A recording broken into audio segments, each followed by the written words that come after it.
नमस्कार दोस्तों, मैं पुलकित खरे आप सभी का स्वागत करता हूं। आज हम लोग हिंदी वर्णमाला के महत्वपूर्ण प्रश्नों को हल करने वाले हैं, तो वीडियो के शुरुआत से लेकर अंत तक जुड़े रहें।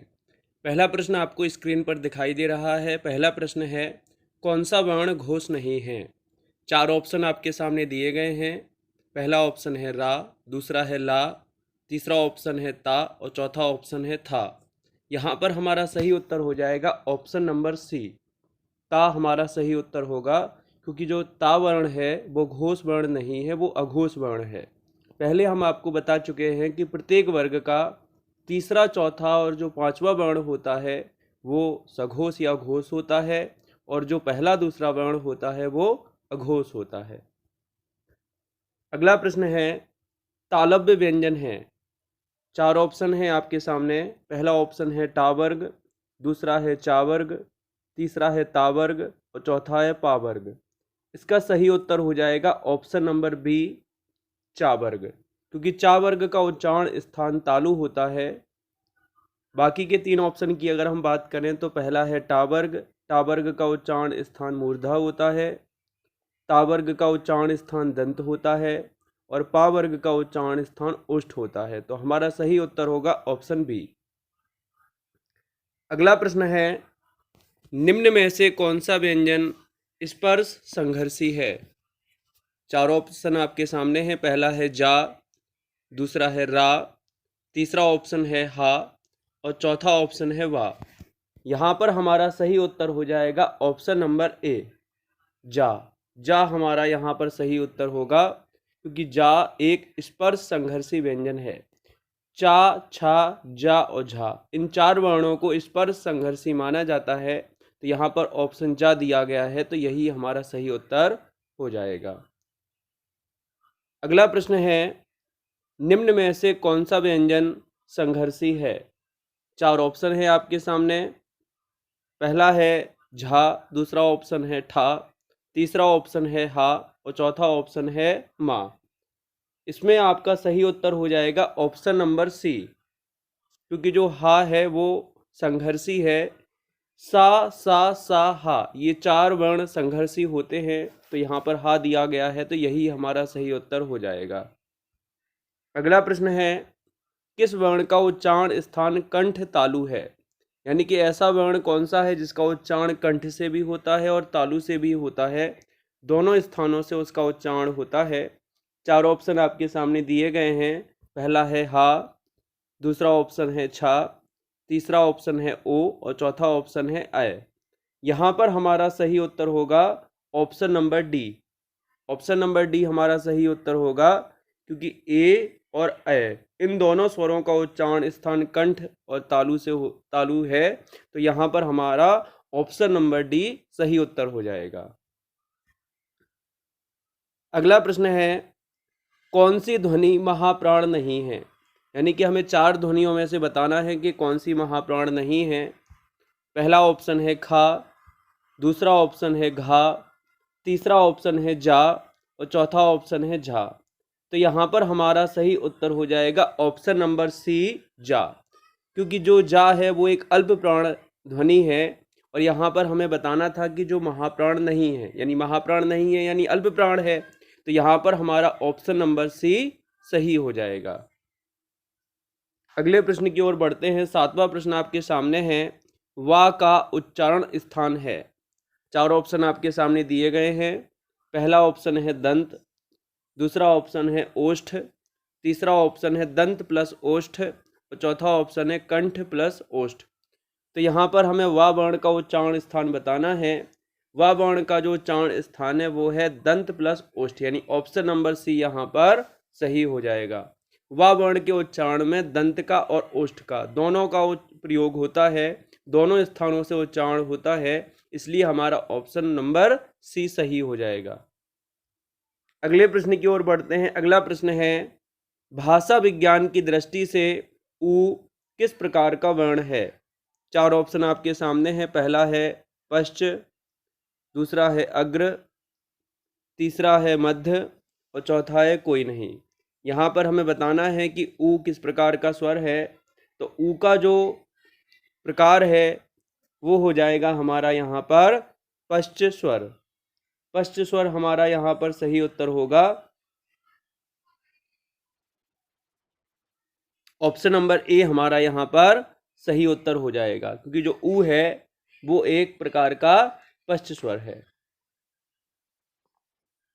चलिए अगले प्रश्न की ओर बढ़ते हैं। अगला प्रश्न है हमारा, निम्न में कौन सा व्यंजन पार्श्विक है? चार ऑप्शन आपके सामने हैं, या, शा, ला, झा। तो यहाँ पर हमारा सही उत्तर हो जाएगा option number C. Option number C यानी कि ला। ला हमारा सही उत्तर होगा, क्योंकि ला जो है वो एक पार्श्विक व्यंजन होता है।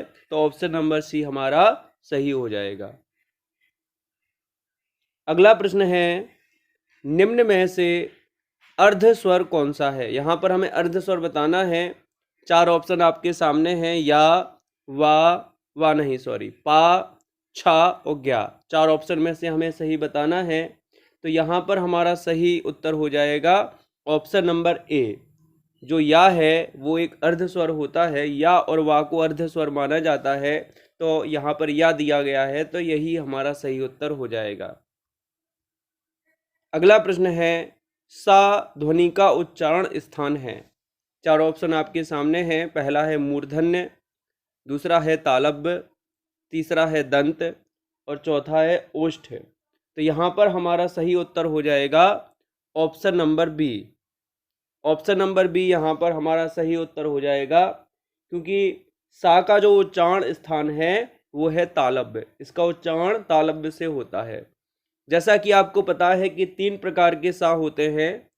तो जो पा वाला सा होता है उसका उच्चारण स्थान होता है मूर्धा यानी मूर्धन्य, और जो रा वाला सा होता है उसका उच्चारण स्थान होता है दंत, और सीटी वाले सा का उच्चारण स्थान तालव्य होता है।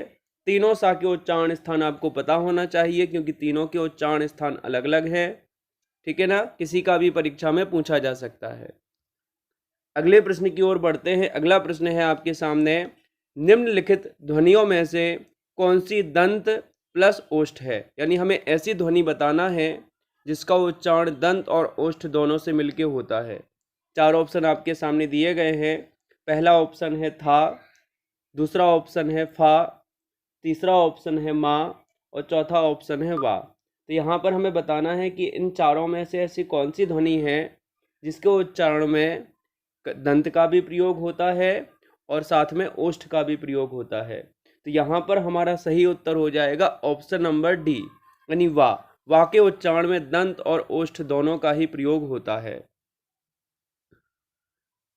अगला प्रश्न है 13वां आपके सामने, निम्नलिखित में कौन सा स्वर समृत है? हमें समृत स्वर के बारे में बताना है।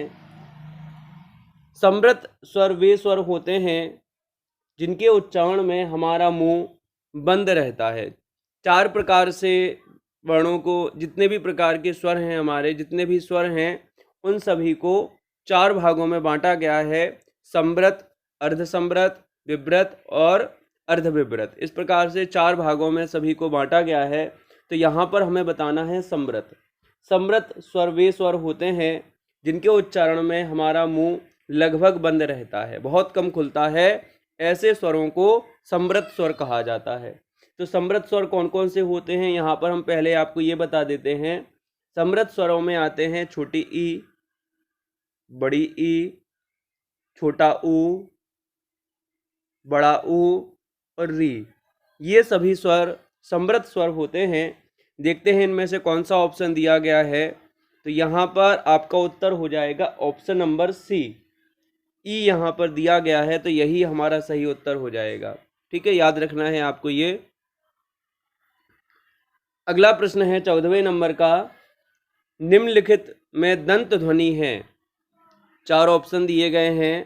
पहला है का, दूसरा ऑप्शन है छा, तीसरा ऑप्शन है ता और चौथा ऑप्शन है पा। यहाँ पर हमें बताना है दंत ध्वनि, यानी ऐसी कौन सी ध्वनि है जिसका उच्चारण दंत से होता है। तो यहाँ पर हमारा सही उत्तर हो जाएगा ता। जो ता वर्ग है, ता वर्ग में जितने भी वर्ण आते हैं, ता, था, दा, धा, ना, उन सभी का उच्चारण दंत से होता है। ठीक है ना। इसके अलावा अगर हम बाकी ऑप्शन की बात करें तो जो का है, का उच्चारण स्थान कंठ होता है, छा का उच्चारण स्थान तालु होता है और पा का उच्चारण स्थान ओष्ठ होता है। तो यहाँ पर सही उत्तर होगा हमारा ऑप्शन नंबर सी। अगला प्रश्न है, हिंदी में बा ध्वनि है, बा। तो हमारे सामने चार ऑप्शन दिए गए हैं। पहला है दंत, दूसरा ऑप्शन है ओष्ठ, तीसरा ऑप्शन है मूर्धा और चौथा ऑप्शन है तालव्य। तो यहाँ पर हमें बा के बारे में बताना है, तो इसका सही उत्तर हो जाएगा ओष्ठ, क्योंकि जो बा का उच्चारण होता है वो ओष्ठ से होता है। पा वर्ग का ये वर्ण है, पा फा बा भा मा, 5 वर्ण होते हैं, तो जो बा है वो पा वर्ग का वर्ण है और पा वर्ग में जितने भी वर्ण आते हैं उन सभी का उच्चारण स्थान ओष्ठ होता है। तो ऑप्शन नंबर बी हमारा सही हो जाएगा। अगला प्रश्न है 16वें नंबर का आपके सामने, कौन सी ध्वनि अल्प प्राण है। हमें यहाँ पर बताना है कि कौन सी ध्वनि अल्प प्राण है। 4 ऑप्शन आपके सामने हैं। पहला ऑप्शन है खा, दूसरा ऑप्शन है धा, तीसरा ऑप्शन है था और चौथा ऑप्शन है ता। चारों में से हमें बताना है कि अल्प प्राण कौन सा है। तो यहाँ पर हमारा सही उत्तर हो जाएगा ऑप्शन नंबर डी, ता एक अल्प प्राण वर्ण है। हम आपको पहले बता चुके हैं कि किसी भी वर्ग का पहला, तीसरा और पांचवा वर्ण ये होते हैं अल्प प्राण और दूसरा और चौथा वर्ण ये होते हैं महाप्राण। ठीक है, तो यहाँ पर जो ता है वो प्रथम वर्ण है और जितने भी प्रथम वर्ण होते हैं वो सभी अल्प प्राण होते हैं। तो यहाँ पर हमारा ऑप्शन नंबर डी सही हो जाएगा। अगला प्रश्न है 17वें नंबर का, निम्नलिखित में कौन सा वर्ण अंतस्थ नहीं है। 4 ऑप्शन आपके सामने हैं, या, हा, रा, वा। आपको पता है अंतस्थ व्यंजन कौन कौन से होते हैं। 4 अंतस्थ व्यंजन होते हैं, या, रा, ला, वा। इन चारों के अलावा हमें देखना है कि कौन सा ऑप्शन है यहाँ पर। तो या यहाँ पे दिया गया है, तो ये तो अंतस्थ व्यंजन है, तो ये तो नहीं हो सकता हमारा उत्तर। दूसरे नंबर पे हा दिया गया है, यही हमारा उत्तर हो जाएगा। रा भी अंतस्थ व्यंजन है और वा भी अंतस्थ व्यंजन है, तो ये दोनों ऑप्शन भी नहीं होंगे। तो ऑप्शन नंबर बी हमारा यहाँ पर सही हो जाएगा।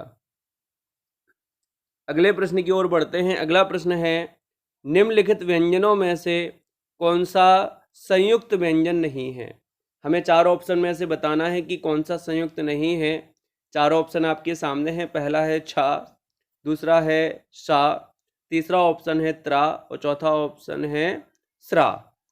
ठीक है, तो यहाँ पर हमारा सही उत्तर हो जाएगा ऑप्शन नंबर बी, क्योंकि जो सा है वो एक संयुक्त व्यंजन नहीं है। बाकी के जो 3 वर्ण हैं वो सभी संयुक्त वर्ण हैं।